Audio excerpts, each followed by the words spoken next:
Assalamualaikum warahmatullahi wabarakatuh. Mari kita awali dengan membaca basmalah bersama-sama. Bismillahirrahmanirrahim. Alhamdulillahirrahmanirrahim. Kita ketemu lagi pada kesempatan hari ini. Kita hari ini akan membahas 3 hal.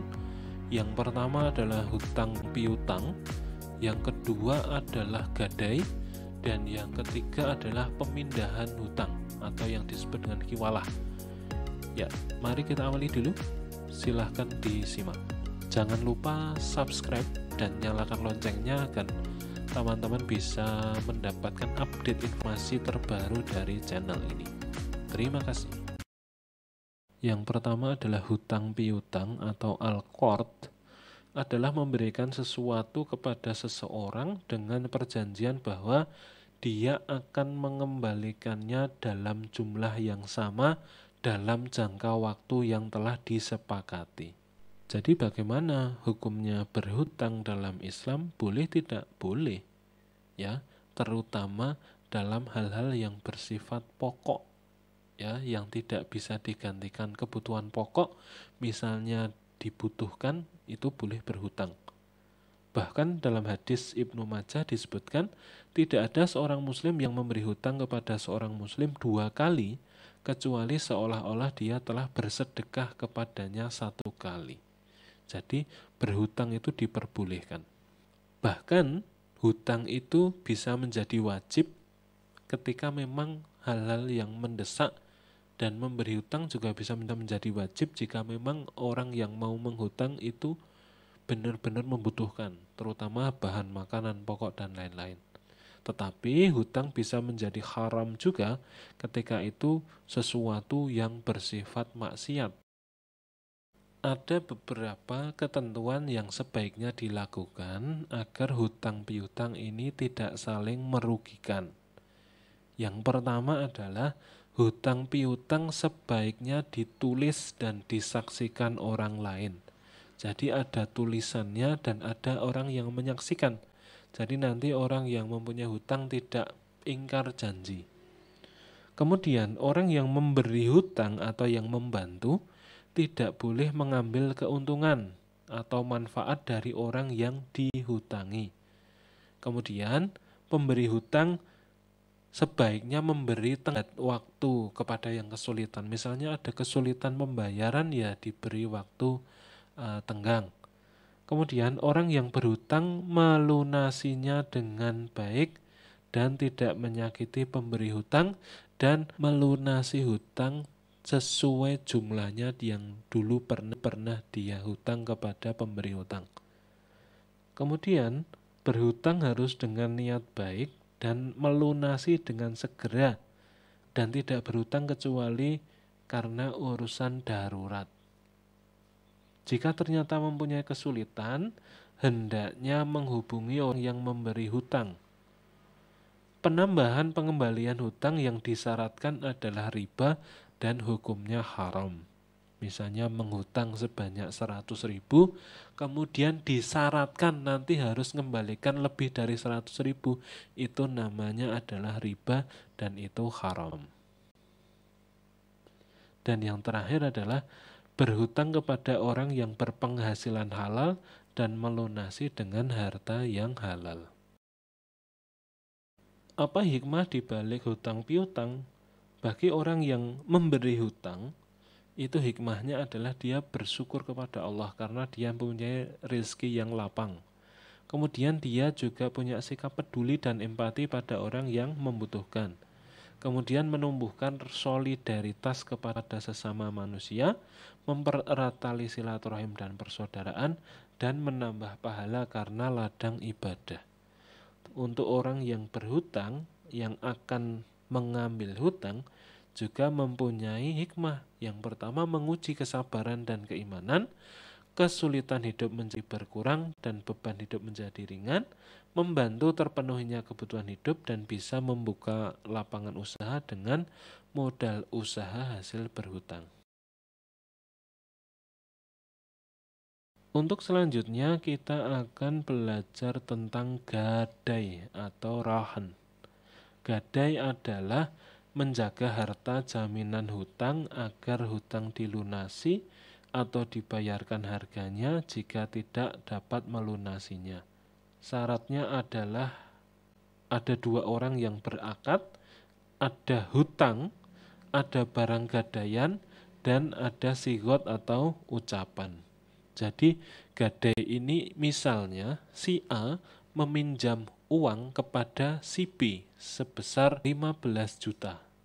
Kemudian sebagai barang jaminannya si A memberikan sepeda motornya kepada si B sebagai jaminan nanti akan membayar hutang.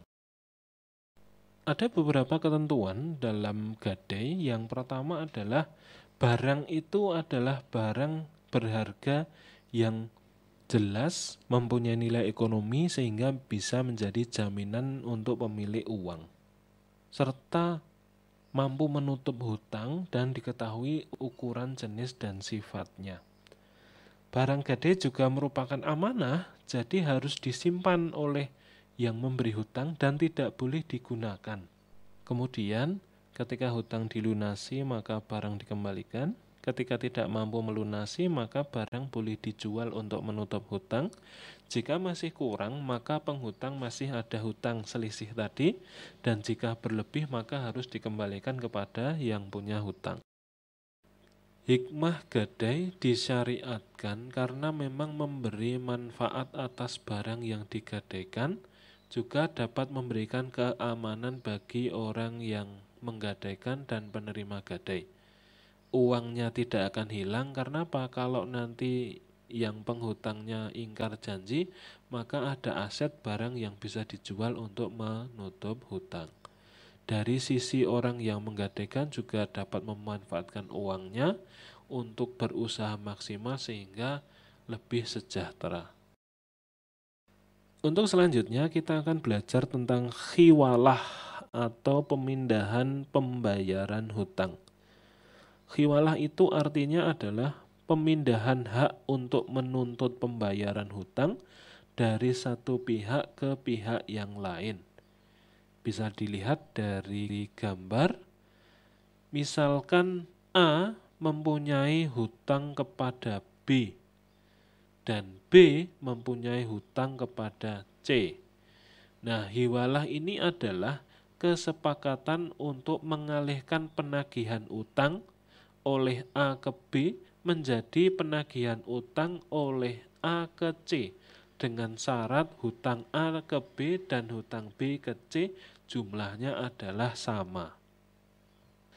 Jadi daripada repot, misalnya si C mau nagih ke B, dia nggak punya uang, sementara B juga mau menagih hutang kepada si A. Nah, lebih baik saja C saja suruh langsung nagih kepada A, karena jumlahnya sama dan B otomatis lunas hutangnya kepada si C. Tetapi sekali lagi, ini harus ada kesepakatan bertiga. Nah, ada beberapa jenis hiwalah. Yang pertama dari objek akad. Yang pertama, khiwalah al-haq, memindahkan hak menagih utang. Jadi hak menagih utangnya dipindah dari orang pertama tadi menuju orang yang dia juga punya hutang ke sana. Yang kedua, khiwalah adain, yaitu memindahkan kewajiban untuk membayar hutang. Kewajiban membayar hutangnya dipindahkan kepada orang yang menghutangi orang yang kita punya hutang tadi. Tetapi dari segi akad ada dua juga, yaitu hiwalah al-muqayyadah, yaitu pengalihan sebagai ganti pembayaran hutang pihak pertama kepada pihak kedua. Jadi dia mengalihkan hutangnya kepada orang yang punya hutang juga sama dia. Itu boleh. Yang kedua, hiwalah al-mutlaqah, yaitu mengalihkan hutang kepada orang yang sebenarnya juga gak punya hutang, tetapi dia lebih mampu dari kita dan mau untuk membayari hutang kita. Nah, itu diperbolehkan. Misalkan ada seorang anak, dia mempunyai hutang kepada misalnya bank, dan dia tidak sanggup untuk membayarnya, maka boleh diperbolehkan mengalihkan hutangnya kepada orang tuanya. karena orang tuanya lebih mampu meskipun orang tuanya juga tidak punya hutang kepada si anak. Tetapi hiwalah ini juga bisa batal misalkan salah satu pihak tidak setuju. Itu juga berarti hiwalahnya tidak berlaku. Kemudian yang berhutang tadi melunasi, ya itu berarti udah selesai. Kemudian misalnya orang yang berhutang tadi juga meninggal, berarti kewajibannya kembali pada yang pertama. Kemudian nggak jadi, misalnya dibatalkan, udah dibayar sendiri, itu juga berarti kewajiban hiwalahnya dibatalkan. Hiwalah juga mempunyai hikmah. Yang pertama adalah ada jaminan, misalnya ada orang yang berhutang pada dia dan ternyata dia nggak mampu membayar, ada orang yang sanggup untuk membayarkannya. Kemudian dalam hiwalah juga ada asas tolong menolong, terutama bagi orang yang mau menolong membayarkan hutang meskipun dia juga tidak punya hutang apa-apa. Demikian materi pembahasan kita pada kesempatan kali ini. Terima kasih, kita akhiri. Alhamdulillahirabbil alamin. Assalamualaikum warahmatullahi wabarakatuh.